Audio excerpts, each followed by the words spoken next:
champion at Laguna Seca. Alongside is Paul Tracy, a third front row start for this exciting sophomore. He was quickest in the morning warm-up. In the second row, it's Emerson Fittipaldi. He's won 3 of the last 5 IndyCar events. Alongside is Scott Goodyear, the Michigan 500 winner, currently 5th in the points. In row number 3, it is Mario Andretti. Last week, he was voted as the driver of the quarter century. Alongside is Bobby Rahal, a 4-time winner here at Laguna Seca. In row number 4, it's John Andretti, seeking his 2nd career victory on a road course. Alongside Al Unser Jr., the runner-up here the last 2 years.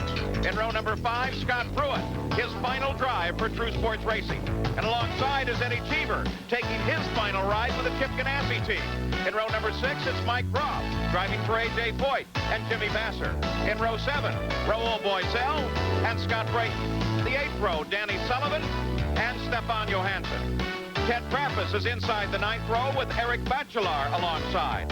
In the 10th row, it's Hiro Mashusta and Brian Till. Row 11, Christian Danner and Didier Tays. In row 12, Willie T. Ribbs and Buddy Lazier. In row 13, it's Dennis Vitolo and IndyCar rookie Tony DiTomaso. And the 14th and final row, Benicio Salmi and Finland's Tero Palmroth.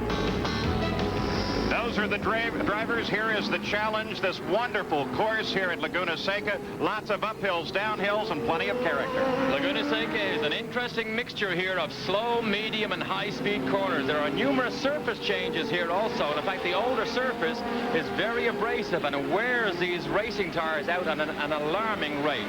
Unusual elevation changes here are a unique feature at Laguna Seca, but the most famous corner of all here is the corkscrew. Here it is here. It's still a shocker to first-time participants here at Laguna Seca. The most popular passing area, well, it's right down after this corner here, the braking zone for turn 11. And you ride on board here, one of our onboard cameras with Scott Brayton. You can see as they run in here, Derek, brakes there and then sweep to the left. And this is the key. Brayton is wide now. It leaves the door open down the inside. That's where we see the brave passing moves. That's the area we're going to watch all afternoon. So we'll have views for you from Scott Brayton's camera. This view looking out the back of Bobby Rahal's camera. Al Unser Jr. will have one looking head-on at him, of course, one over his shoulder as well. You can see it right there. And then Michael Andretti, of course, is one of the big contenders. You'll be looking over his right-hand shoulder.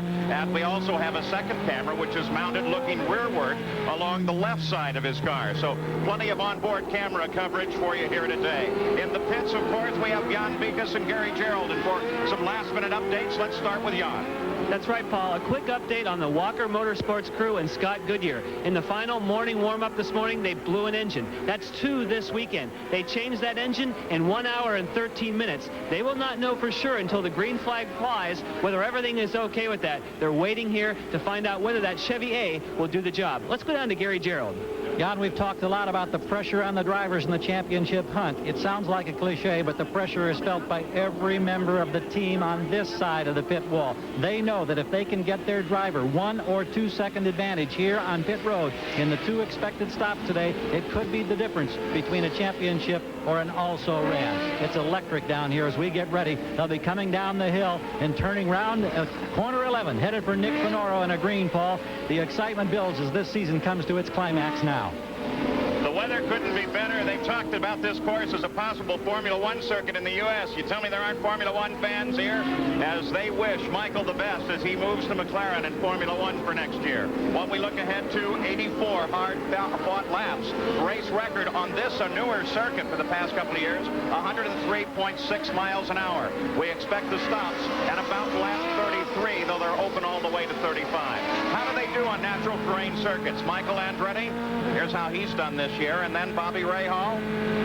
Consider that he's had an excellent year on other portions of the course, but not on the road courses. But weigh that off with the fact that Bobby Rahal has won 4 times on this circuit. And now the field begins to roll up the hill. Nick Finoro has the green flag, and we are ready and running at Laguna Seca, California, as already Michael Andretti shows what he is capable of. Drops across the front of Paul Tracy. Emerson Fittipaldi drops into 3rd place. That's Scott Goodyear that is in 4th now. Michael got the all-important drop on Paul Tracy. He knew well that Paul Tracy is of the brave, aggressive style, just like Michael's. And Paul Tracy knew if he could outbrake Michael in the first corner, he might beat him. Michael took the advantage. All of the field safely through the first 3 sets of turns. Michael Andretti continues to lead and pull away. Right behind him is Tracy. There's Fittipaldi. Look at Al Unser Jr., though, as he starts his charge up to the front. He moved inside of Scott Goodyear on that last corner. Now they begin to climb the hill. The opening laps when the tires are very cool, the brave drivers can pull off some unusual moves. Al Jr. is doing that on this opening lap. Down through the corkscrew for the first time as the elevation falls off very rapidly. This is a roller coaster ride for the drivers. Down to a right-hand turn. Paul Tracy runs in second. Michael begins to inch away here on this first lap. The pit entrance is right on this part of the circuit as well. On the opening laps, if you can pull away a little cushion on the second place car, it often gives you that type of advantage you need and secure to give you a continuing advantage for the rest of the race. But Michael Andretti is always, we know, we've seen many times, spectacular in the early parts of these races. Emerson Fittipaldi and then Mario Andretti sits behind Evo in fourth place. Then Scott Goodyear. Al Unser Jr. was not able to resolve that battle in his favor and has fallen back behind Goodyear. This is the infield section here. Very fast right-hander, 160 miles an hour through there. Then a quick braking area. And as we watch Mario, we wonder what role might he play in this day. Could he be a blocker for his son and help him along with the championship? Behind Scott Goodyear, there is Bobby Rahal appearing for the first time as he tries to work his way up so carefully to the front of the field. We ride with him now. This is the uphill run to the corkscrew. Slowest part of the racetrack. And the downhill run. This is like a roller coaster here. It gets faster and faster the further down the hill he goes. And on the course very quickly. Yellow flag only in that zone as he gets off and on. And now we're back with Bobby Rahal. Rahal runs in 6th place. There's the top of the order with Michael Andretti leading from the green flag, which was a little bit of a surprise here at Laguna Seca. Continues at Laguna Seca, the battle for the IndyCar Championship. Scott Goodyear running in 5th place continues to worry Mario Andretti sitting just ahead of him. At the front of the order, it is Michael Andretti and then Paul Tracy, followed by Tracy's teammate Emerson Fittipaldi. Great performance by Scott Goodyear here, still ahead of Bobby Rahal as we watch him here. So little testing done by this team, and by far their best road course qualifying, and Rahal has to follow him. That's the rear wing of the McKenzie car, and Rahal has followed him lap after lap now. It is not able to make up that deficit to Goodyear. Closest fight on the course right now is this three-way battle led by Scott Goodyear at this point. You can see Eddie Cheever closing in as well. This is where the point contenders run at this moment in the race, and we'll keep you updated in this way throughout the run as well.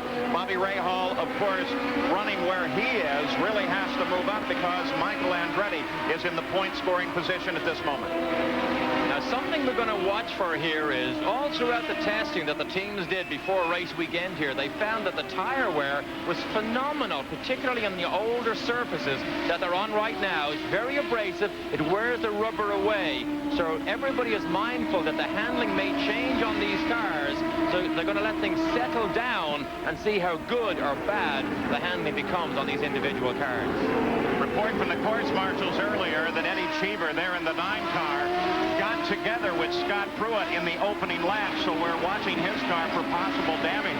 You can see that behind him with John Andretti and the rest, a nice battle is developing here. Looking there, you can see the damage on the side of that car. Now, let's go to Gary Gerald, get an update on this machine. Paul, after that contact, there was concern that Cheever may have had some of the plumbing, either the oil cooler or radiators in the left side pod, damaged, but the crew thinks that everything is all right. Eddie continues out there on course. It's a battle, we understand, for 8th, 9th, and 10th positions. Exactly what it is, and there's nothing on that car that seems to be slowing Eddie down. Difficult weekend for Cheever. Broke a drive flange in the early session, missed that, and that is critical on road courses when you miss a complete practice session because you tend to fall further and further behind your competition. Just behind Bobby Rahal, that is, of course, Eddie Cheever, and then John Andretti follows him as we watch the leaders come through. Here comes Mario Andretti running in 4th place with that entire battle lined up behind him, and they are all closing on one another. They are closing. Good tight battle here. Mario said this morning he really likes the handling of the car. They think they have a very good race car. He really had no complaints whatsoever. The only thing he was thinking about was the outcome, not from his point of view, but obviously from Michael's. Working lap number 5, approaching that critical point that Derek already mentioned, where the tires may begin to change, and that might change the complexion of the race. Let's take a look at this view from Alonso Jr.'s on board. This is the start of the race. So you can see a traffic jam. Look what happens here. A stone flies up from one of the, it looks like Mario's car, smashes the camera lens, and then he continues to try and make that move to the inside. That's why you have bulletproof visors on the helmets that these drivers use in these cars. It doesn't take much, and with the sand and gravel that's off the edge of this course, anything that gets pitched backwards gets pitched back at an amazing velocity. And now, if you watch the in-car cameras regularly, you can see that we do have a screen that can clean off dirt. But I'm sorry, we don't have anybody that can fix glass. Then after the rock hit our lens, didn't bother little Al, but watch this. Whoa, that is the turn 6 area on the run up to the corkscrew. And look what Al Jr. did. Tried to get inside, didn't make the move and put himself offline, and went straight across the groove off into the dirt. A risky move to make, but lucky that he got away with it.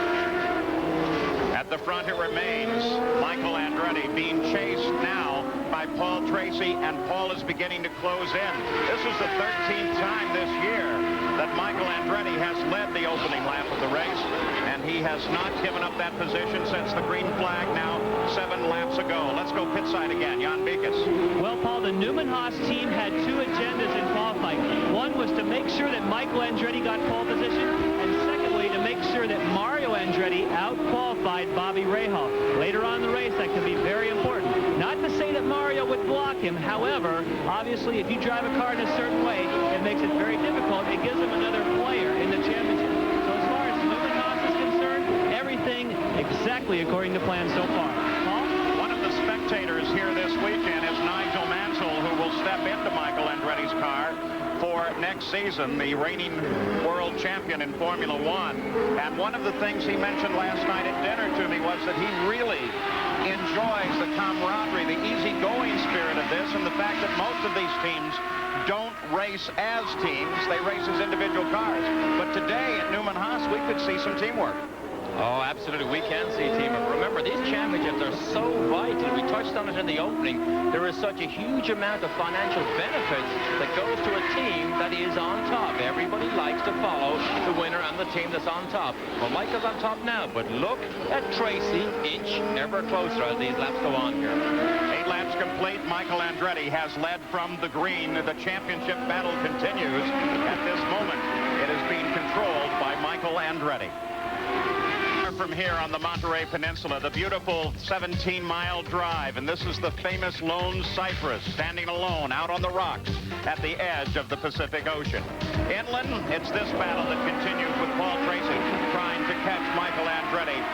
And at the moment, it is still a matter where Michael Andretti holds firmly on to a championship crown, but Bobby Rahal is trying to inch his way forward. Interestingly enough, these are not the fastest cars on the circuit. The fastest car throughout the entire early run has been that car sitting back in third, number 5, Emerson Fittipaldi, as they encounter Buddy Lazier and move around him on the circuit. We're at a point now where with the sun shining down, the tires are in question, and they're also running in traffic. That's right. I think these Penske cars are very well set up here for these conditions. I think Paul Tracy is going to be able to inch nearer to Michael. Mario, one of the complaints he had this morning was that when the tires do go off, the rear tires go first. Oh, as we watch Rahal, he's all over the back of Goodyear here, but if the rear tires go off, the cars get loose, and of course, when you get a loose condition, it only gets worse as the race goes on. Rahal, of course, needs 4th position. If he is to score a championship, that's 2 positions up from here. Look at the 2 of them locked between Tracy and Michael Andretti as they come past traffic at the back of the field in the first corner. Michael is very, very difficult to pass. He's very good at defensive driving. We'll watch his line because he will tighten up the entry to the corners, making it very difficult for Tracy to make a move down the inside. But remember, Tracy TRACY is one of the bravest men now in racing. Style very much like Michael. And Allenser Jr. at the edge of the course, pointed backwards. Looks like he lost it in the first turn. And if he can only get it going, and he's got to get back in the fight. But is the engine dead, or does he have to wait for traffic? Well, he's got to wait for traffic if the engine's running, but I'm not sure. It looks, no, it's not running. He's dead. He's going to have to get a tow truck. And there comes the IndyCar safety team to give him help and get him started.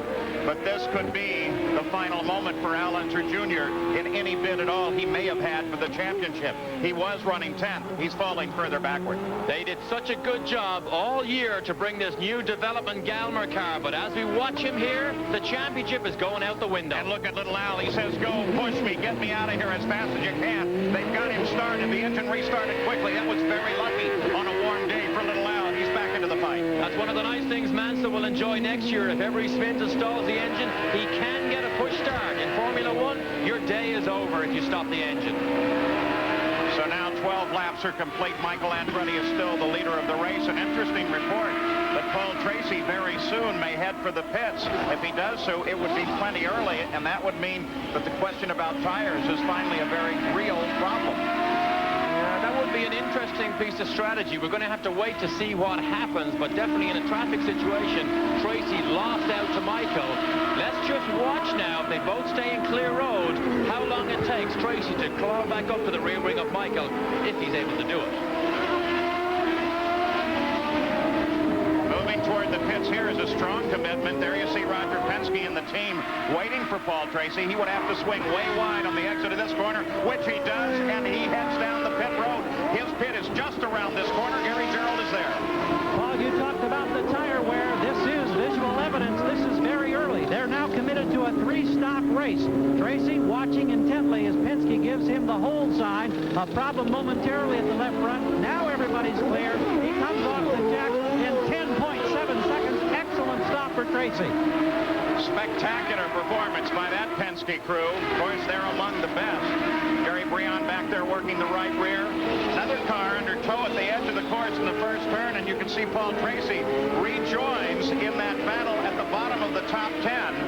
Actually rejoins the course in 8th place. So while he lost second, he really didn't fall that far backward. Well, I can't quite grasp yet why they could make a decision that the tires had gone off, because he was running every bit as fast as Michael. So we're going to have to wait to see how this plays out. I thought for a minute maybe he ran a light fuel load, and that put him out of sync with the pit stops. But however, that's an unusual move by Roger Penske. Hey, he's made unusual moves in the past and has come out on top on a gamble. To commit him to a 3 pit stop race, at first blush, it's pretty hard to figure out what that strategy might be. Here's an interesting situation. RAHAL again, under heavy braking, closes right up behind the rear wing of Scott Goodyear's car. But look what happens here. This is the downhill run to the fast left-hander. Goodyear seems to be able to pull out a nice cushion. And here's the critical area here for RAHAL. He's too far behind Goodyear to make a legitimate passing move down the inside. And of course, with Scott Goodyear in front, running in 4th place, that's exactly the position that Bobby Rahal needs. If Rahal can get there, then he can grasp that championship crown as well. Let's just ride for a little bit here and listen to Bobby Rahal as he moves through the gears and around Laguna Seca.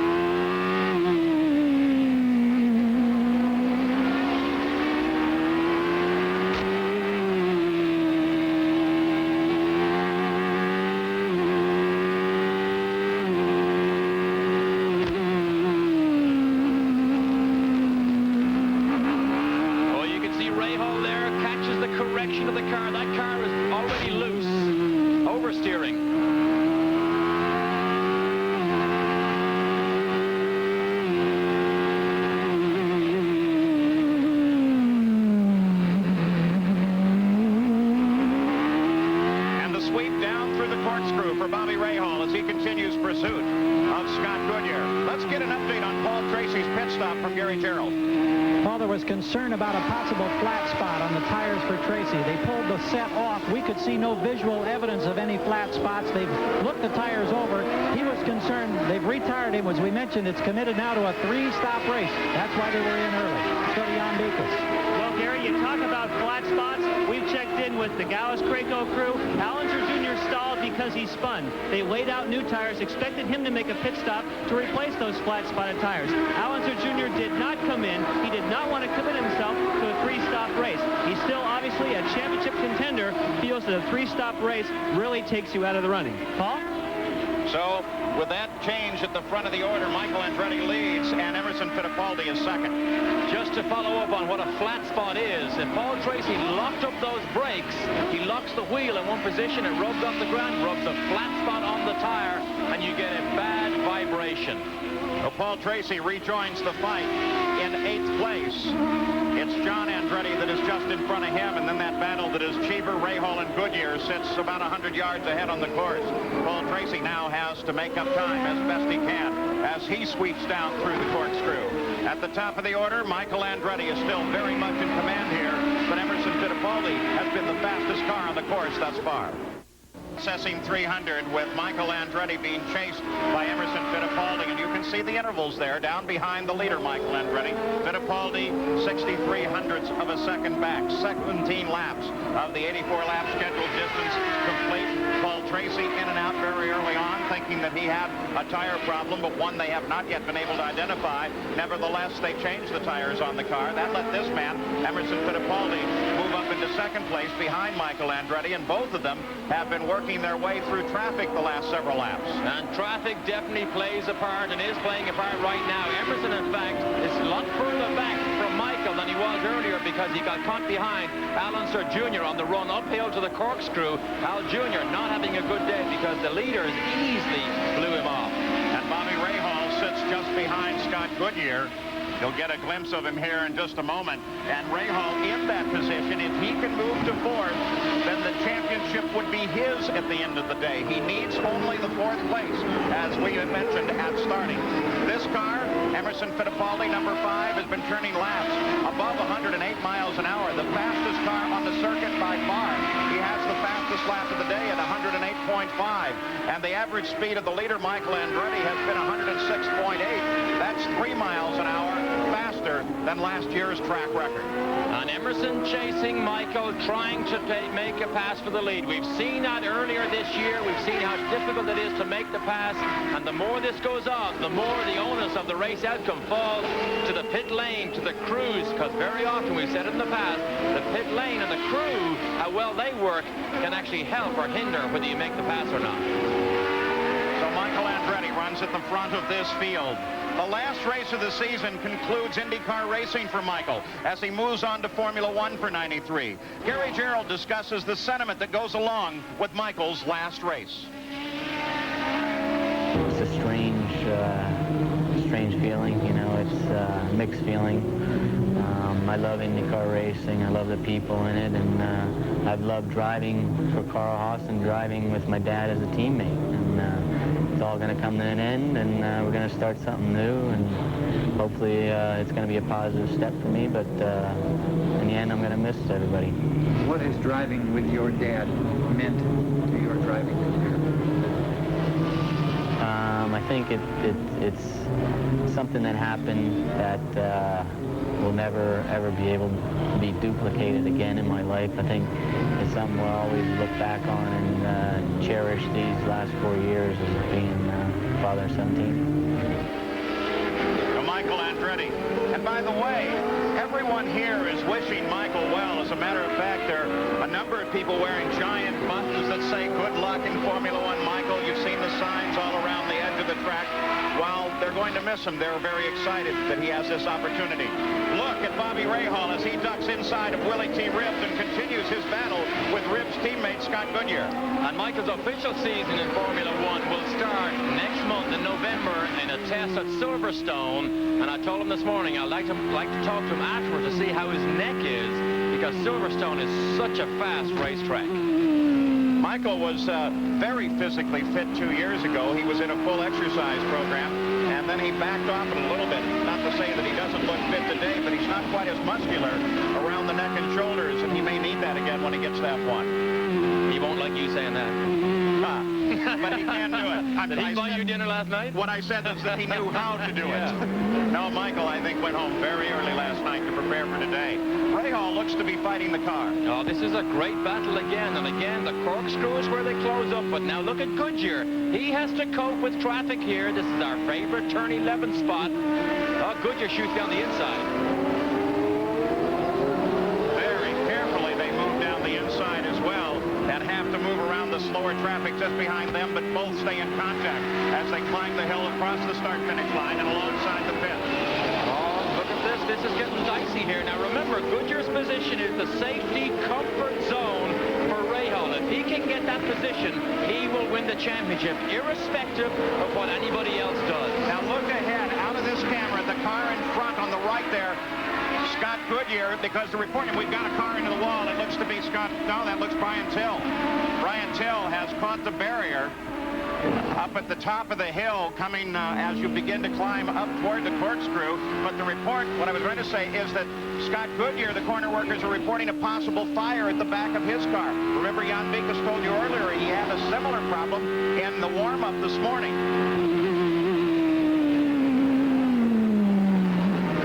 And we're looking for Goodyear now, and you see he is behind Rahal.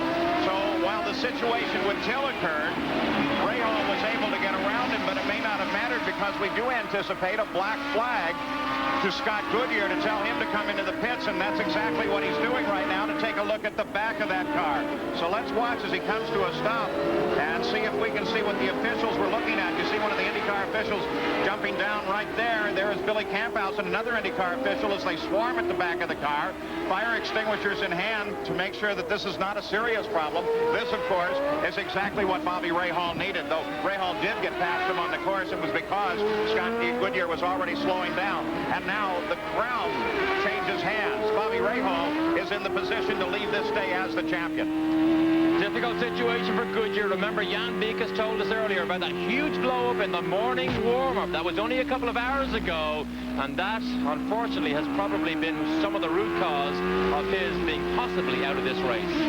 So hard to change something as complex as an IndyCar racing engine without getting everything aligned properly, all the hoses connected, and do it in a hurry. It's a very complex piece of machinery. And of course, we don't know at this stage whether something fell off, something got loose, or else they had another engine problem. So Bobby Rahal is now exactly where he wants to be, fourth place. That is the position from which he can grasp the championship. Where the yellow flag has just been posted for the entire course. The PPG pace cars will come out. But if the race series points were to be awarded, now you saw it. Bobby Rahal has the points, and we've got to stop by Michael. Gary Gerald is there.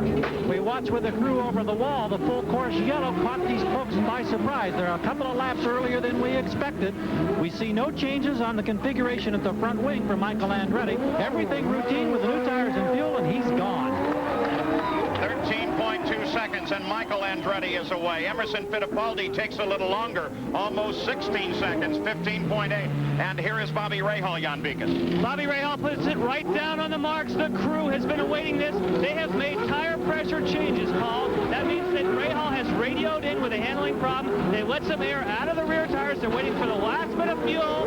There's lots of commotion down here. Rahal, very smooth, underway. Paul?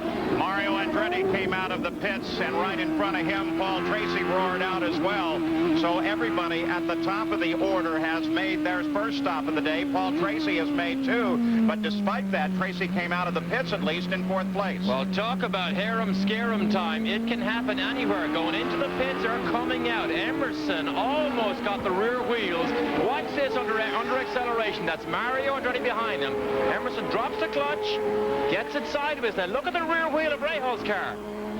Just gets away with it and comes out in front of Mario. Look at Mario shake his fist at Emerson. Harem-scarem time again. Paul Tracy, as he comes out there, shifts up through the gears, the back end wiggles, and now they join the line underneath the full course yellow flag with the PPG pace cars. The pace car, by the way, driven by Johnny Rutherford, three-time Indianapolis champion and former IndyCar champion, driving that car. The drivers appreciate having someone like that behind the wheel, especially on a complex course like this one. Now, what about Scott Goodyear's day and his problem? Let's go to Jan Beekes. Well, Paul, Scott Goodyear has been here on pit road. Scott, what put you out? Well, it looks like with that motor change after we lost the motor this morning, we ended up having a header brake. We didn't get a chance to run the motor in at all, but the guys in the team did a great job changing motors so quickly. We're out of the hunt. Next year, you're back with this team. You are getting ready to make that announcement, staying with Derek Walker. Will you be able to continue? You've run so great for a low-budget team. Well, I think that we've proven that we have the will to win, which is very important. And led by Derek Walker and his group of guys, I think we're going to come back and be stronger next year. Thank you, Scott. Paul? If he comes back and is stronger next year, look out, because he's one of the rising stars. This is the corkscrew. It is, in fact, here at... Oh, and we've got a problem in the pits. As Scott Brayton, he heard a squeal of brakes. It sounded like he got around. The onboard camera shows him there as he tries to get moved. They have to get some tires out of the way. And a huge amount of time lost here. He lost it under braking, it seems, on the way into his pit. Jan Beekes. Well, Paul, when I was just finishing with Scott Goodyear, you also heard the screeches. What happened was Scott Brayton came in, got mixed up with Hiro Matsushita, and got the thing turned completely backwards. It looks as though the car will be okay. They've lost a lot of time. However, remember, it's full course caution right now. Scott Brayton, if he can beat the pace car out, won't have lost too much time. But boy, it was harum-scarum, to use Derek's phrase here a minute ago. Paul? I'll tell you what, it shows how calm and collected you can be, Jan Beekes, because despite hearing it, I just assumed somebody was locking the brakes on a stop. He didn't even break stride. Scott Brayton is back into the fight. Now, we were saying that this is the corkscrew, and it, in fact, is the signature turn here at Laguna Seca Raceway with its tremendous elevation change. Gary Gerald earlier took a look at this world-renowned set of turns.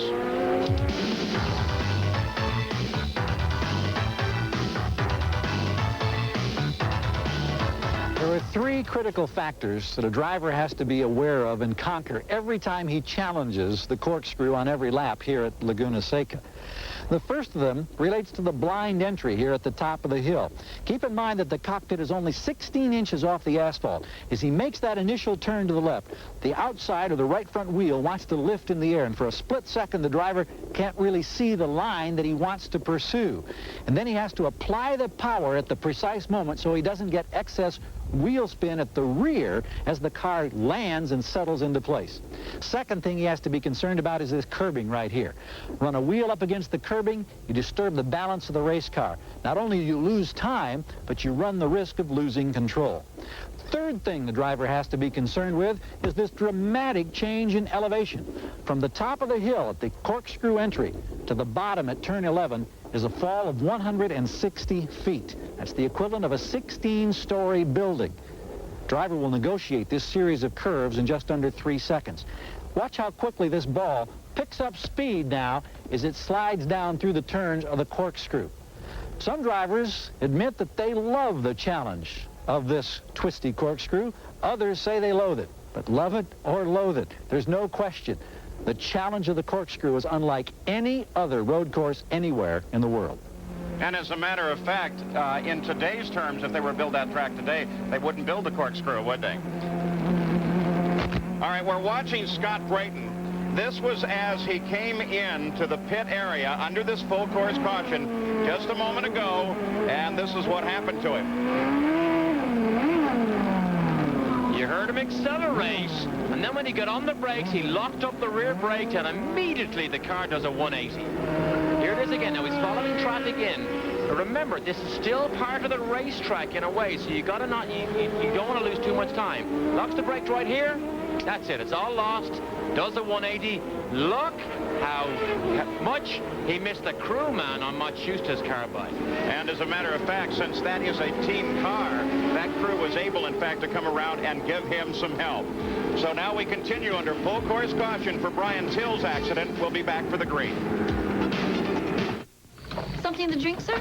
Yeah, make it a bubble. Right now, it's a little bit of a cat and mouse game. See what the other guys are doing and try to figure out your best plan. Now, you keep a close eye on Paul Tracy. Did that early stop at all hurt him? I don't think so at all. You know, they're bunched right back up now. He's only one position off of where he was, right behind Emerson. The team did a tremendous job getting him out ahead of Mario, so we're in good shape. And I assume that we'll see you back in the race car in 1993. Absolutely. All right, thanks, Rick. Thank you. Paul? Rick Mears, the 1989 winner here at Laguna Seca, which was his last road course win in the IndyCars. A think the key word in Rick's interview there was race unfold, or the key 2 words. Michael can create the pace and create what happens. Rahal, with the cushion that he has, can wait a little bit for the race to unfold. If he can't force a way past Mario, he's got to wait to see what happens. We talked, too, about possible team play here as we got a glimpse there behind Paul Tracy of Mario Andretti climbing the hill. With the terrain changes and everything here, how good is the two-way radio communication? Can Mario be very aware of where he is and where everyone else is? Very aware all times. Radio communications is at such a state of the art right now. You can talk freely, easily, understandably, backwards and forwards, driver to crew chief to driver. And also, as a backup system, he'll have all the information he needs on his pit board. John Andretti in 6th place after getting by Eddie Cheever on that restart. And you can see Rahal just in front of him, Cheever just behind. Jan Beekes has an update on John. That's right, Paul. We checked in with team owner Jim Hall and said during that pit stop, they made those tire pressure changes. We have found that is what most of the teams are doing here at this track because the cars are getting loose, just like Derek Daly predicted. In fact, the rear tires are overheating, and they are letting pressure out of the rear tires to try and get grip back. Maybe that's what gave him the advantage, getting by Cheever. Paul? In fact, when you look backwards from time to time, you can see the glint of the bright sun here today on the suspension, and that's causing some tire problems. Jan Beekes, if you are still with us, is there any news on the status of John Andretti's ride for next year? Could he possibly stay with Hall VDS? Well, Paul, that's what the speculation is, that he might stay. I would say 3 or 4 races ago, the word here on the street was he was gone for sure. But he has had very strong performances, and they may decide to reevaluate everything at the end of the season. And in Jim Hall's words, they're reevaluating the entire team from top to bottom, and who knows what we'll see next year. Well, I hope Jim Hall is watching John now, because he is trying to do battle with one of the winningest guys in the series, Bobby Rahal, who is definitely in the points fight. And John Andretti is trying to find a way to get past him. Now, Rahal really doesn't want to give this position up. Oh, this is it now. Rahal doesn't need a fight coming from behind him, but I'm sure, Emerson's slowing down. Emerson's in trouble, big trouble. Emerson Fittipaldi was running in 2nd place, climbing the hill on the pit straight. He suddenly began to slow. He moves to the side and begins to fall down through the order. And, of course, what that means is there goes Rahal past, and he moves up in the order. And the key word again, let the race unfold. That's what's happening here. Emerson has now made it 1 position easier for Rahal, because Rahal is now back in that necessary 4th place. And what could be wrong with Fittipaldi? He's just made his stop. He's just taken on fuel and tires. Has to be something more serious than just the ordinary. Running very slowly, so the engine obviously still works. Maybe transmission problems. I'd say it probably is transmission when you're trying to make your way slowly back to the pit lane. Scott Pruitt in the pits, the True Sports car. This is the last ride this year. Indication is that he was involved in contact with Eric Bachelor on the circuit, and they're trying to get that right front off. There they get it. There was contact. We're looking closely to see, can we see any damage, but we can't see any on Scott Pruitt's car. So Michael Andretti continues his lead in the Kodalux Processing 300. Here's the interval back from Michael Andretti, the leader of the race. The key element here, of course, though, is that Bobby Rahal is running in 4th, which is where he needs to be, but he is still straddled by Mario Andretti and John Andretti. In fact, Andretti's are running 1st, 3rd, and 5th in this track, and all of these guys have something to prove. Rahal would love to get past Mario and be a little more solid in his positioning. This gentleman, Emerson Fittipaldi, has fairly serious problems, Gary Gerald. Well, Paul, the man who's won 4 this year and was in the championship up through Nazareth finds himself now with a throttle linkage problem. At first they thought it was electronics. They changed the electronics. Then they identified the throttle linkage problem. What they're trying to do is wire the throttle open. It can function if they can get that done. So Emerson patiently waits, if indeed you can be patient in this situation. Let's go to Jan Beekes. Well, Gary, we are now looking at the nose piece of Scott Pruitt's car that they came in and changed. Keep in mind, this is the last running of this car under the True Sports banner. This car will be used next year by Bobby Rahal. Let's just take a quick second and tell you what Bobby Rahal did as team owner. First of all, he's moving his whole team. He's bought the True Sports organization. What he has done, he first of all offered all of his people who work in Indianapolis jobs in Columbus, Ohio. Then what he did, all those that wanted to stay, he took all the True Sports mechanics and is actually going to be giving them 2/3 of them jobs on the circuit. So although this whole team, what they did this year was take their last team photo, 2/3 of them are still going to have work with the car that they love very much. Paul? And Jan, what about the damage to the car, though? Were they able to get it corrected and get Scott back into the fight? Yes, in fact, most of the damage was limited here to the nose section we were looking at. There may be a little bit of a misadjustment in the suspension, but he should still be able to run pretty well, hopefully to collect a few points. Bobby Rahal, car 12, 4th place, exactly where he needs to be. It's got to be driving his owner, Carl Hogan, crazy. He's done a lot of racing here. Carl is so animated, so fun to watch at the tracks. Carl's first test session here was in the early 80s when he brought a Can-Am team here. And, you know, we're in a military zone here. Fort Ord Army Center is right next door to us. They often have training sessions. Well, Carl sat in the pit lane waiting for his Can-Am car to come around turn 11 one time. And all of a sudden, tanks came up over the top of the hill, which really surprised him. Of course, they do a lot of military maneuvers here at Fort Ord, the home of the 7th Infantry Light. Here, after 35 laps, the Valvoline race summary, Michael Andretti dominating, but that's exactly what he needs to do, what he should do. The average speed of the race with that full course yellow fell below the race record of 103.6 miles an hour. And, of course, we had that one full course caution because of the accident involving car 24 and Brian Till. Terrell Pomeroth is out. Scott Goodyear, you heard the report. Willie T. Ribbs, his teammate, is out as well.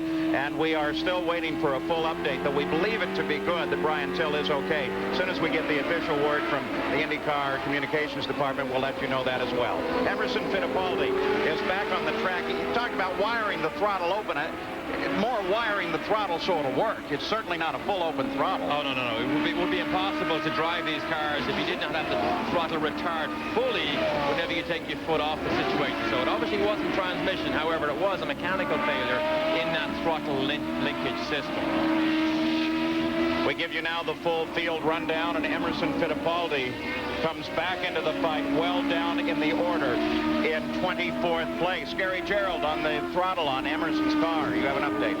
Paul, I think it's a case of clarification. I'm glad you pointed out we didn't mean to allude that it would be throttle wide open. They wire one of the butterflies open as we understand it, and that helps get that whole process going. But then you wonder how effectively will the engine be able to run with that butterfly open. That's what Emerson is now finding out. Well, he's learning a great deal right now.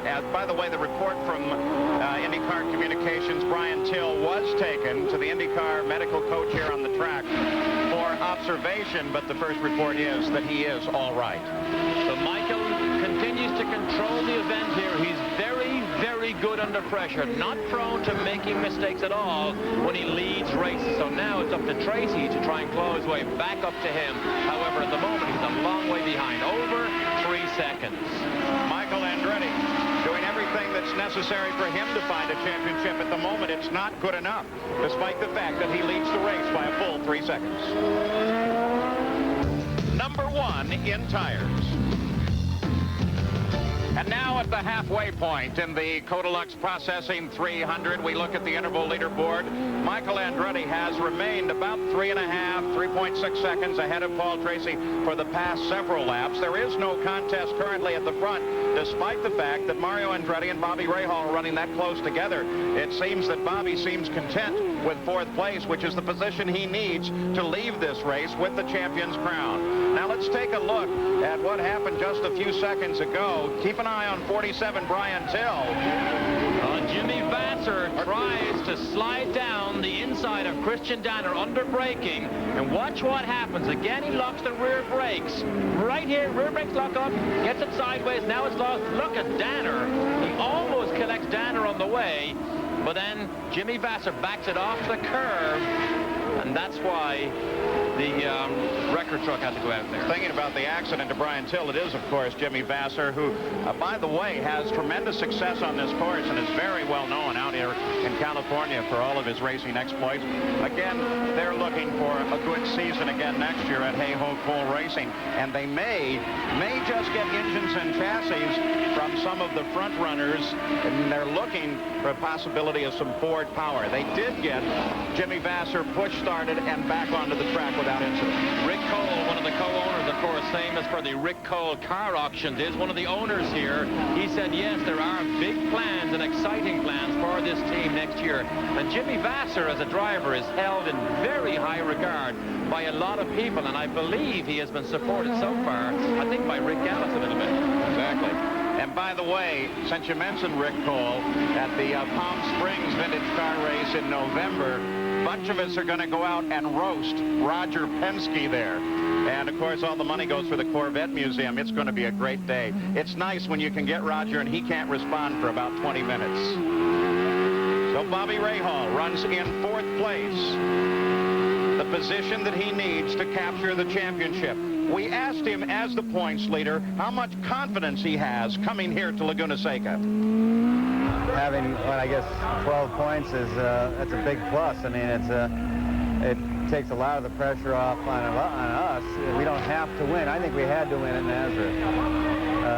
But here, I mean, 4th. I mean, you got to drive pretty hard to finish 4th in one of these things. So it's not as though I can go out and just cruise around and wait for everybody to fall out or expect everybody to fall out. I think we're going to have to go out and we're going to have to pass people and get to the front. And starting 6th is a little bit of a disappointment, but I think the car is better than it's showing, and given a good start, I think we can do that. Michael Andretti, by the way, just clinched the point, the single point given for leading the most laps in the race. As we went over the 43rd lap, we're now working lap 45. Let's go to Bobby Rahal's pit now and an update from Jan Beekes. Well, Paul, we talk a lot about driver emotions. Think about pit crew emotions. When you're a driver, when you're sitting on the grid, you're getting more and more nervous. And then when the green flag waves, what happens, Paul, is then the nervousness goes. You're working so hard, you don't have a chance to be nervous. These guys here, you can see how they're getting into this race. What's happening? Of course, what we saw was that Rahal got by Mario. You could see the reaction while we were talking. What I'm getting at, Paul, is that their emotions go up and down and up and down. They get more and more nervous as the pit stops approach. Then after they do it, they take a big sigh of relief. Then they know their job is done, but now the tension is building towards the end. Let's go to Gary Gerald. Another update on Emerson Fittipaldi, Jan. He had to make another appearance in the pits. It was one of the series of butterflies that was wired open. That leads to problems with the pop-off or control of the boost. They also had a loose wire on the engine control module, part of the electronics. They got that all clarified, tightened up. He's back on the circuit trying to soldier it out once again. Emerson Fittipaldi running 23rd once again. But Bobby Rahal, if his job was to take it easy and not take chances, he just violated that rule. Well, he had a potential headache situation behind him because John Andretti was running so well and so strong and was threatening a move on Rahal. So he was anxious to claw his way past Mario, and he did it in the safest place on the track, down the front straight past the pits, where all his crew members can see him clearly. So Bobby Rahal decided, Mario Andretti, why don't you let your cousin, your nephew in this case, worry you for a little bit. I want to get out of this battle. You saw Carl Hogan there, the partner with Bobby Rahal in this team, new this year. Here they were as they climbed up across the start-finish line. And what happened was, coming out of turn 11, that's where Rahal set Mario up. He got on the power underneath him and was able to draw alongside as he went under the starter stand. And then, of course, look at Mario here. Look, he has a little poke down the inside, and Rahal closes the door.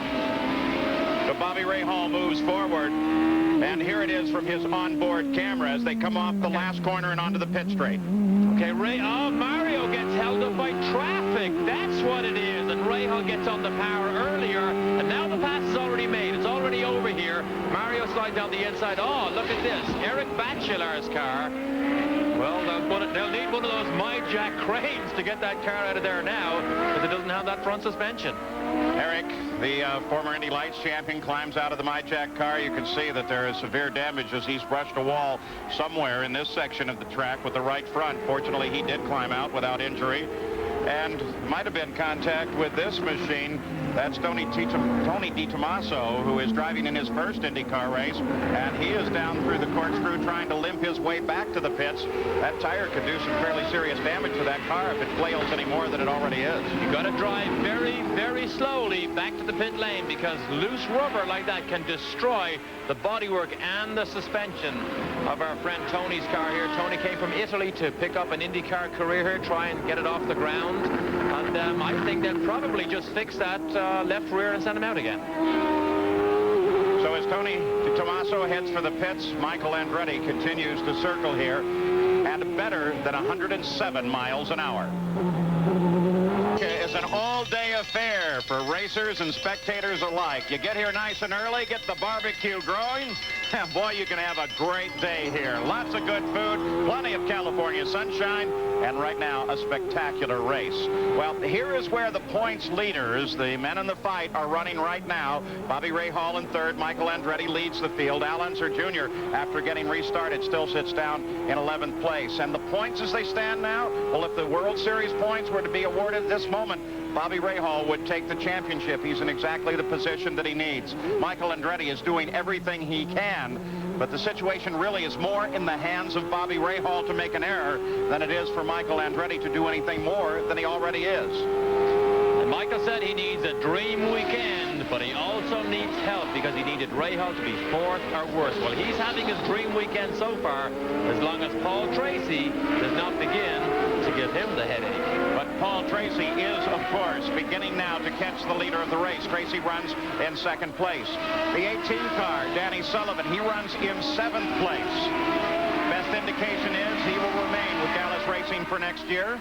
Difficult weekend for Sullivan. Missed most of the first session when he had a major engine blow-up. Sullivan was actually recently offered a part in a new TV movie, so he may get a chance to continue his acting career if he should decide to take it or do it. Danny Sullivan does enjoy attempts at acting. He's been in a couple television series already. Back at the front of the field with Michael Andretti as he works his way through traffic and waves thank you, and sweeps down the hill out of the corkscrew to the final 2 turns on the course.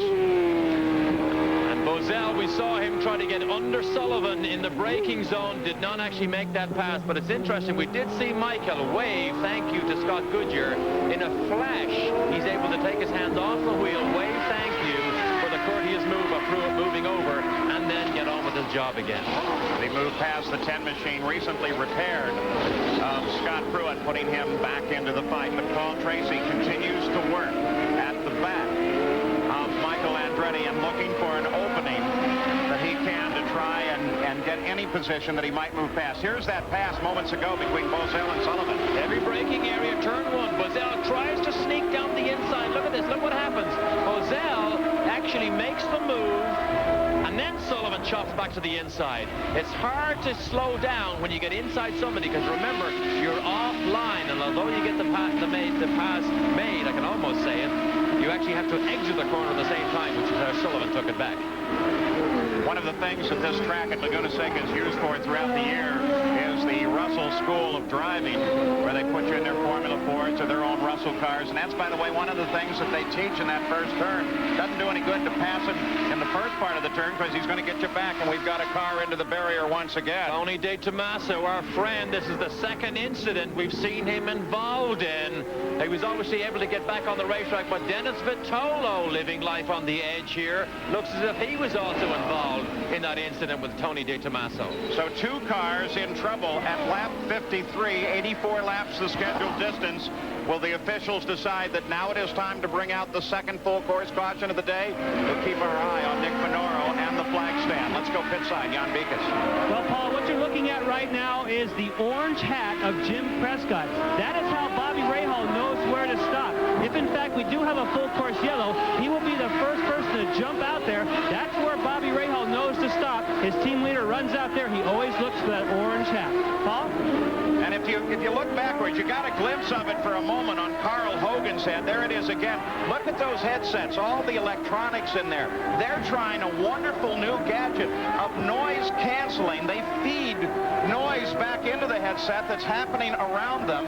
It cancels out the noise already there. I've had that headset on, and it's amazing. Here is Bobby Rahal's team getting ready as a full course yellow comes out, and Carl Hogan directs his team, get those guys back out of the way. We're ready to go into the pits. Michael Andretti makes his turn down into the pits. So Michael Andretti stops the very first pit position. In front of him, Paul Tracy comes in as well. And here's the hair-em-scare-em time. Can the crew of Michael keep him in the lead? And what can Penske's crew do?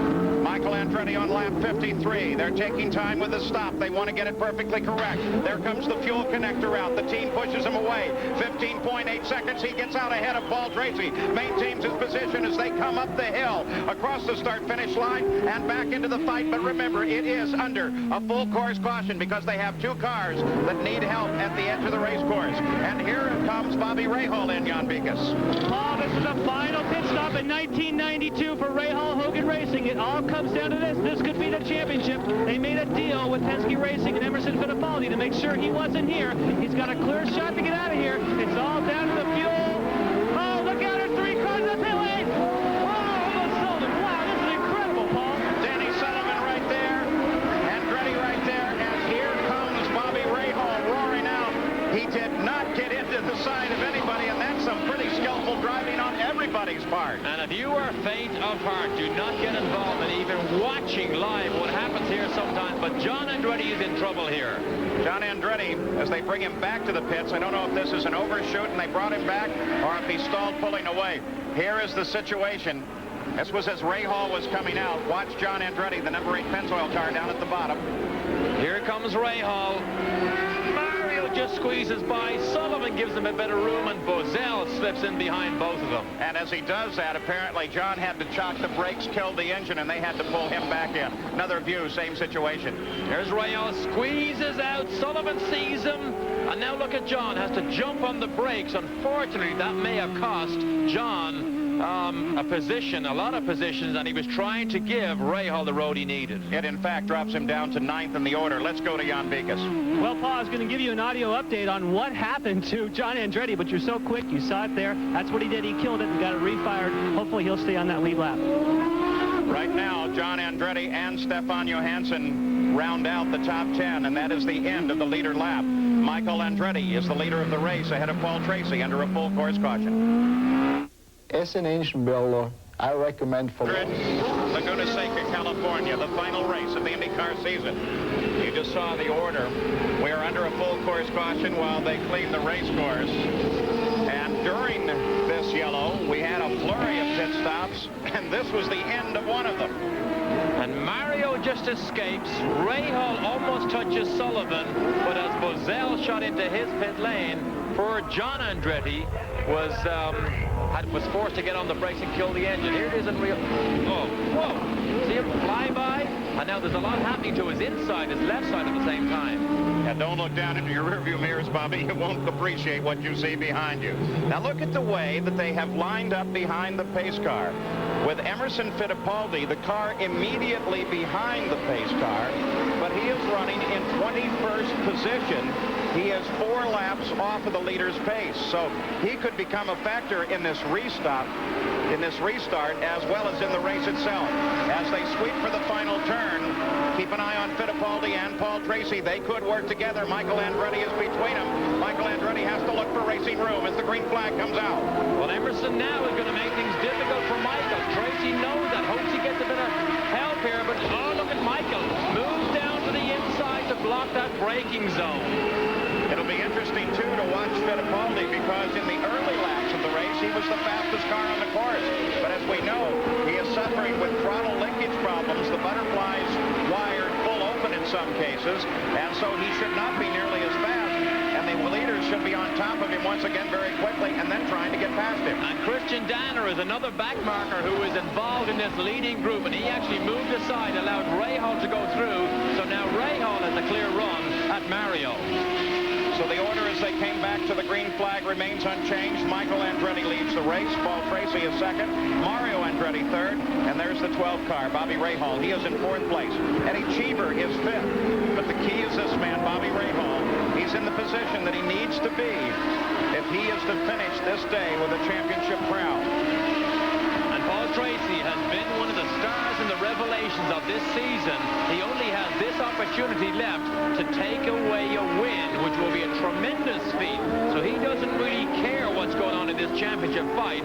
He wants to just look after himself and try and get by Michael. And if he does, that plays into RAHAL's hands. Paul TRACY, of course, replacing Rick Mears in the number 4 Marlboro car.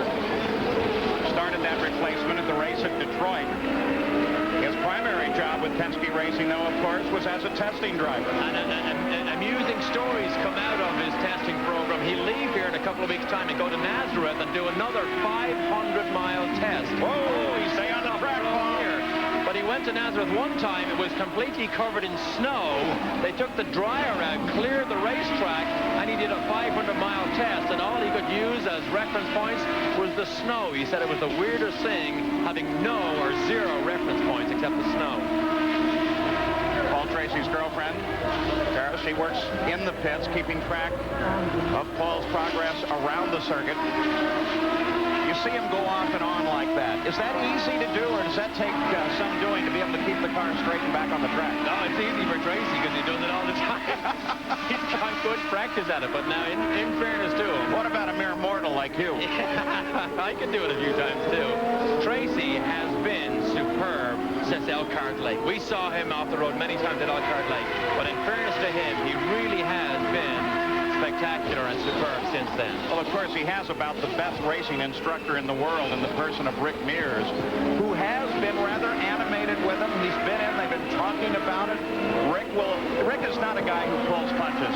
He'll tell you any secret he has, because if he's going to race with you, he wants to beat you on the racetrack. So he's helping Paul TRACY, as is everyone else on the team. Certainly Roger Penske. Look at the vortice coming off the back of the wing. That's due to the high humidity here in the low pressure area that's created. It creates some condensation, a contrail, as it were, at the back of the wing up here today. You're looking at the differential now between Rahal and Cheever. There goes Rahal through. Cheever climbing up just behind him. There he goes. Rahal came here and tested, left without a happy feeling with the car. Could not get the car to work as well as he wanted on the tires. He and his engineer, Steve Huey, have tried all sorts of changes this weekend, and they believed this morning in the warm-up that they did, in fact, have a good handling race car. However, he's not able to run at the front. Want to count Formula One champions here at this track? Emerson Fittipaldi, Mario Andretti, and of course about to become IndyCar driver Nigel Mansell is a spectator here today as we watch Paul TRACY make his move around Fittipaldi. Let's go to Gary Gerald. Nigel was watching very closely as Michael got clear of the traffic and is now out of the lead of this pack. Nigel, we welcome you to IndyCar racing. For the American audience who's so excited about your arrival, what was the key that made you decide to go IndyCar racing, to give up Formula One after a world championship? Well, I think all the credit's got to go to Paul Newman and Carl Haas with the Newman Haas team, and all the boys associated and sponsors. They spoke to me in a very positive manner, and basically I think your racing is very exciting and probably better than ours. Was it a difficult decision to reach?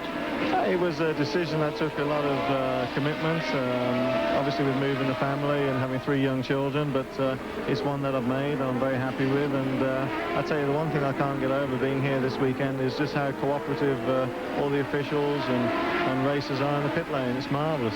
The reception has been very positive for you. When does the testing begin? It's been exciting, and the testing will begin in January. All right, we wish you well. Nice to see you on this side of the pond. Thank you. Okay, thank you. Hi, Chloe, Leo, LeGreg. Gonna say hello to the kids. All right, Nigel Mansell now a member of the IndyCar family, Paul. And of course, we honor him as the reigning world champion. They got a great series going over there, too. I think he's going to enjoy his time in the IndyCars. Andretti continues to control this race, though Paul TRACY is doing his best to close.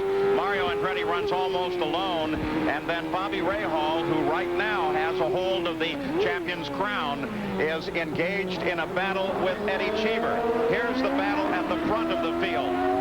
Rahal only has one arm around that trophy because Cheever is in a very threatening position here. Over the last 4 or 5 laps, Cheever has inched his way closer to Rahal.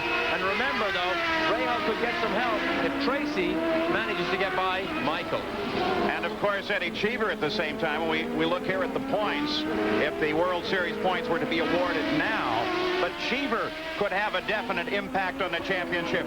He wants to get around Rahal. He wants that 4th place. Let's go to his pit and Gary Gerald. And Paul, this team down here, even though Eddie Cheever is making his final drive for Chip Ganassi, is really wired into the moment as he relentlessly puts on the pressure. He's been closing the gaps. He could be the huge spoiler. And incidentally, Eddie Cheever, under his driver's suit, wearing a T-shirt today that says, "We'll race for food." That says something about his 93 plans. Eddie Cheever always in good humor, despite the fact it is the last ride. We certainly hope that he comes up with something for next season as well, because he has been a delight throughout this racing season. Always handy with a great comment and a good interview.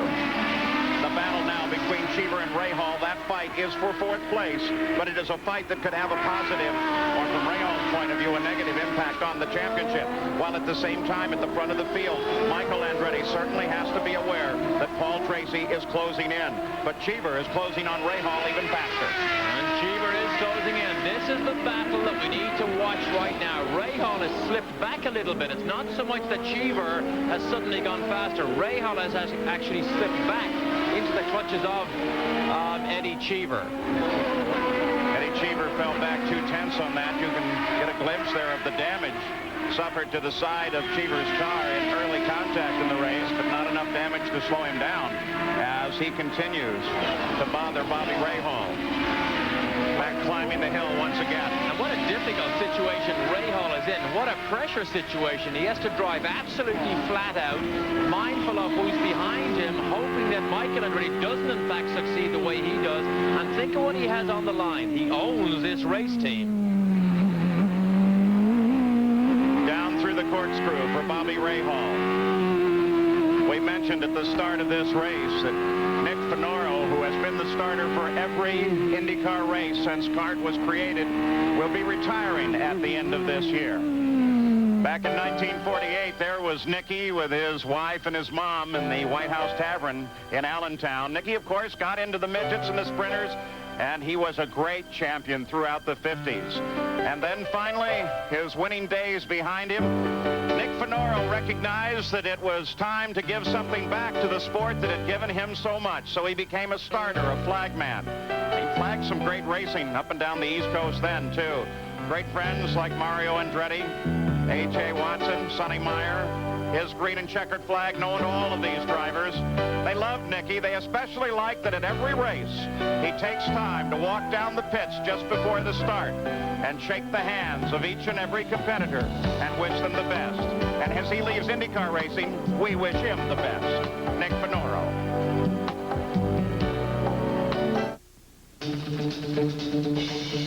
In California, I'm Paul Page with Derek Daly, and look at Michael Andretti losing the back in there as Paul Tracy continues his pursuit at the front of the field.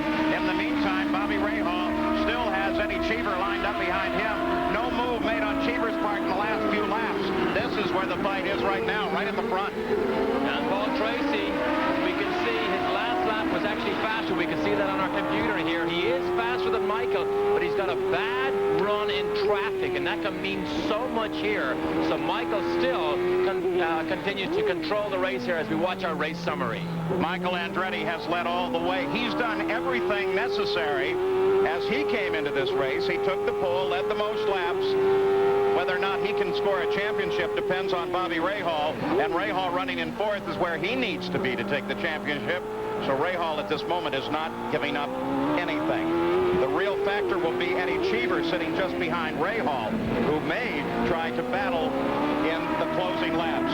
There's Nigel as he keeps track out from the edge of the circuit.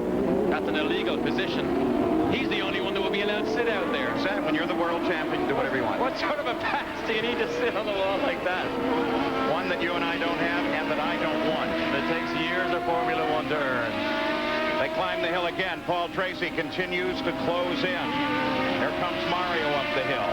There's Bobby Rahal. And then Didier Taze sits between Rahal and Eddie Cheever at the moment, so Rahal has some breathing room. And Didier Taze will move over because he will know he's not in a fight with Eddie Cheever. Didier Taze, very few races this year, backed again by Kinko's, but he's having a reliable run, let's say, today. All pit stops are complete. The run now is to the finish of the 1992 IndyCar season, with a battle for the lead between Michael and Paul Tracy, and a battle between Bobby Rahal and Eddie Cheever for fourth. It could affect the championship. Paul Tracy just behind him. In fact, in the past few seconds, Paul Tracy has closed in just a little bit more. That fight for the moment with Bobby Rahal and Eddie Cheever has broken off, though Rahal seems to be closing on Mario Andretti. So Michael's father could enter into this picture as well. But look at Paul Tracy as they come through the first turn. He is right at the back of Michael Andretti. And Paul Tracy would desperately love to win this race to leave this season with his first IndyCar victory. And here is the pressure cooker situation for Michael Andretti. The pressure's being turned up as Tracy inches closer. Now, if Tracy makes a move down the inside, Michael has to win this race, so he will make it as difficult as possible for Tracy, and he will fight him tooth and nail, because Michael has to win, or else nothing else matters here. Of course, there is an engine and a chassis battle at stake here as well. In the lead car, Michael Andretti, Ford Cosworth Power, a Lola chassis, a Penske chassis with the new Chevrolet engine, the C engine, just behind him, and with Roger Penske with a great deal on the line in Paul Tracy's machine. And of course, the owners doing battle again. Carl Haas, the two Carls, Carl Haas and Hogan. Haas, of course, been in it for many, many years. Carl Hogan returning and having a spectacular and enjoyable year back as co-owner with Bobby Rahal. Of course, it's partnership in both cases. Carl Haas's partner, Paul Newman, is right there in the pits watching the race. Look at Paul Tracy smoke the light side of the car as he comes into the first turn. And Carl Hogan's partner is Bobby Rahal in the cockpit. And that's how you get flat spots. We mentioned that at the start of the show. When you lock up those front wheels, it flattens an area on the wheel. If you do it too much, you get such a bad vibration. You either slow down or you go to the pit lane. Take a look at the pits. Sandy Andretti. She keeps track of Michael as he moves to the closing laps of this race. We can tell a little bit about vibration by watching the rear wing on Paul Tracy's car. That might tell us whether or not he was flat spotting the tires. Looks fairly smooth right now as he climbed the hill, though. Michael makes very few mistakes. He's great in these pressure situations. He loves leading. If the car isn't good, he will fight and fight and fight and make it difficult for Tracy. So, and Tracy knows that. But if anybody else, Tracy is one of the spectacular people who will take a chance, even if Michael leaves the door even halfway open. Tracy will pounce. So the battle at the front continues. In the meantime, what about Bobby Rahal and his run for the championship, Jan Beekes? Well, we're standing by with Carl Hogan. Carl, it's coming down to the end. You're right where you want to be right now in fourth. I'm sure you'd rather be a little further up. Now it's coming down. What are your emotions? Well, we don't care how it is as long as it's fourth, so it doesn't matter where we'd like to be. We just want to finish at least fourth. Now he's starting to move up on Mario. Is the car feeling better? Yeah, we've run a conservative race with fuel, and we're starting to turn the wick up a little bit, and I think it's starting to change, showing the times now. Thank you, Carl. Paul?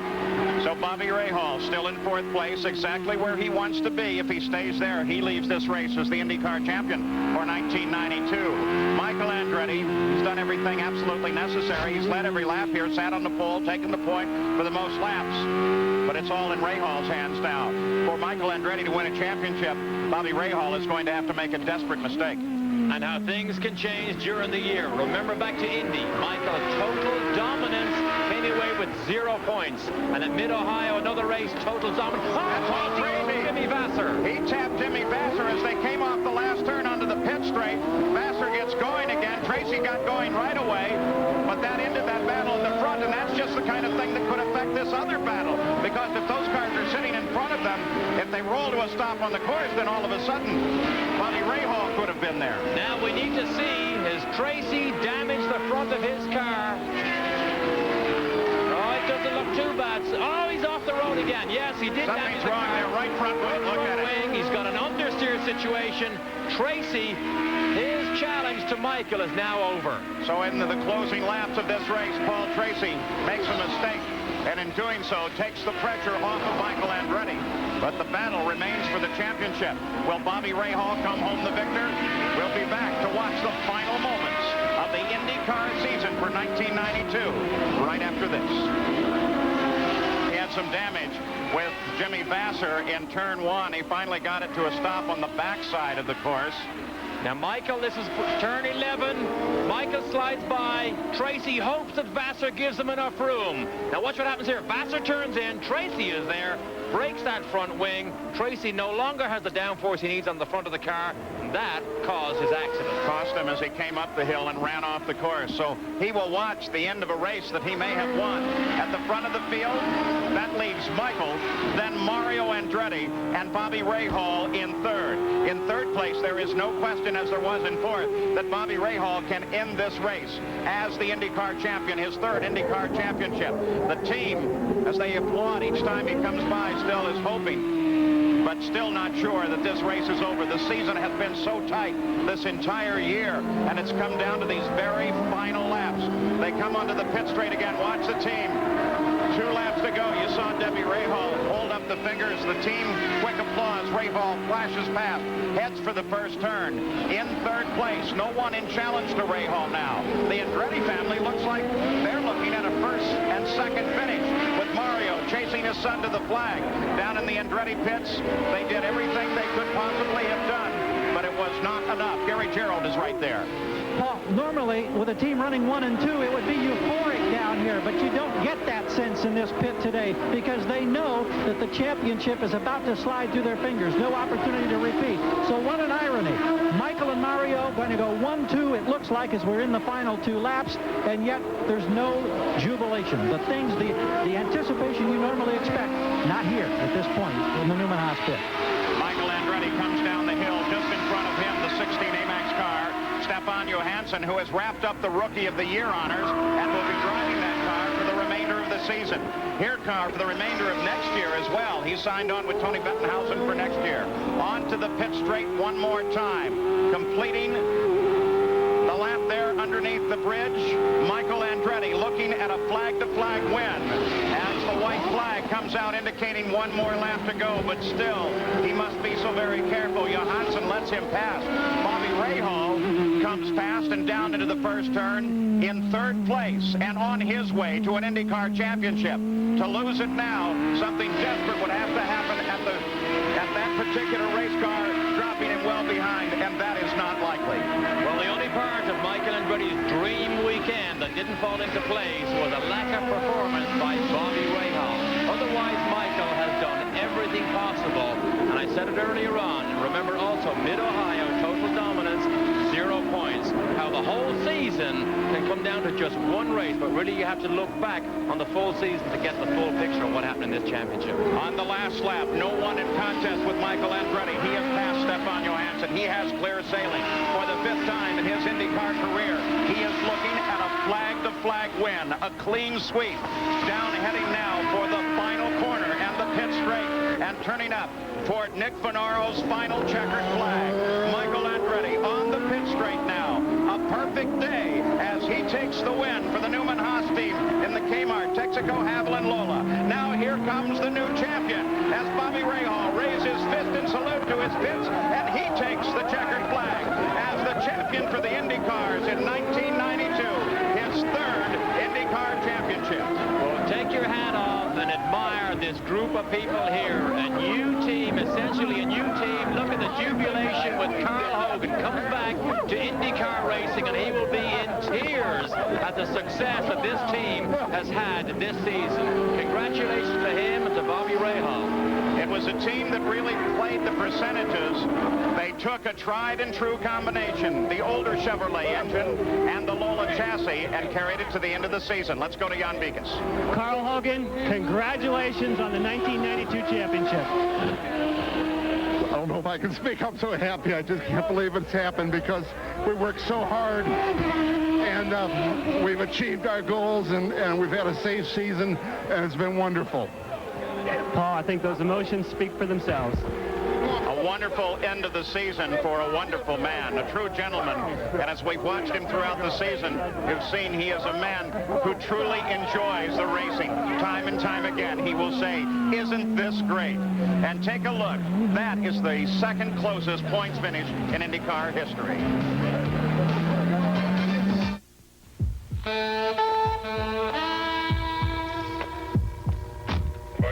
Cup and the $1 million prize that goes along with it. He is the IndyCar champion. Let's go to Gary Gerald.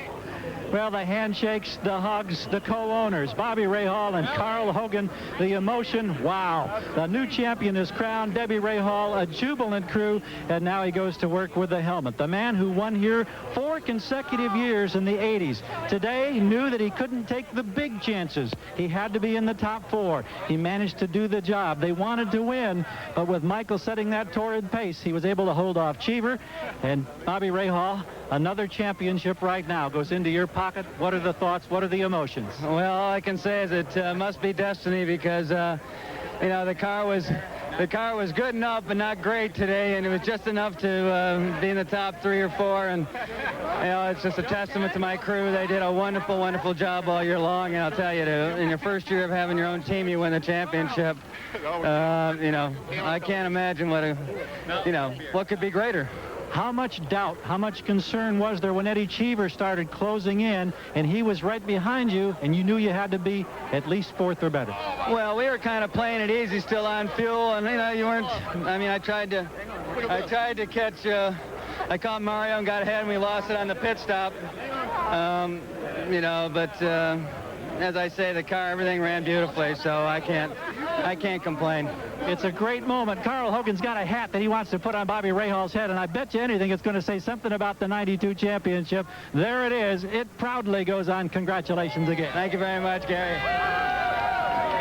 Let's go to Jan Beekes.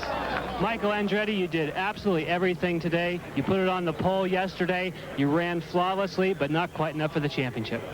Yeah, it's mixed emotions for sure. I guess the only thing that we can say is we did everything we could do, and the guys did a great job in and out of the pits, and it's great to have a 1-2, you know, with our last time together, me and Dad. You know, what a way to end you know, an era. So it was, I guess, bittersweet.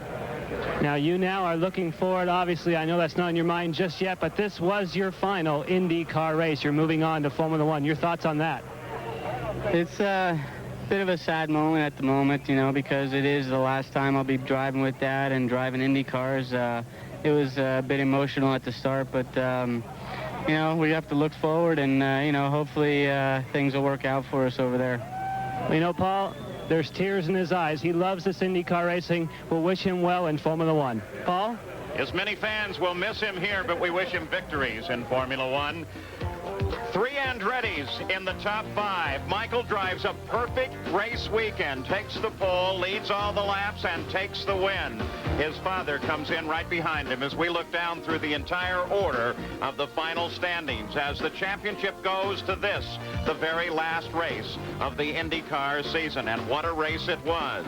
A spectacular afternoon. And what does all that do to the points? Well, now there is really only one number that matters. It's Bobby Rahal, 196 points. He is the champion. Mario Andretti finished 2nd here today. He's with Gary Gerald. Well, Mario, your best finish of the year, and I know a lot of emotions because now you have to say goodbye to a son as a fellow competitor as he heads to Formula One. What's going through your mind right now? Well, at this point, I think on the positive side, I hope he goes over there and wins some races over there so he can let me win some here. But he did what he had to do. I think he went, obviously he got maximum points for the weekend, but it just was one of those things where Bobby was running so well the whole year, and he won the championship, and I want to be one of the first ones to congratulate him. I know that you have to be terribly proud. Thank you, Mario. You bet. Paul? Mario Andretti finishes in 2nd place. Here is the schedule for next year. Starting in Australia, the championship fight renews all the way down to the last race to be held here in Laguna, Seca, California. All the same venues as this year. We'll have coverage of this race on October 22nd on Checkered Flag. But a great day for both Michael Andretti, and congratulations to the champion, Bobby Rahal. Well, it takes a tremendous commitment to win a championship. Some of the unsung heroes of Rahal's team is Steve Newey, his engineer, and Jim Prescott, who has been part of Rahal's success for all these years. Michael said it's an end of an era. I look forward to beginning of a great new era with Michael in Formula One. It has been a tremendous battle this year. It will be even better next year. I'm Paul Page for Derek Daly, Jan Beekes, and Gary Gerald. We'll see you next season in the IndyCars.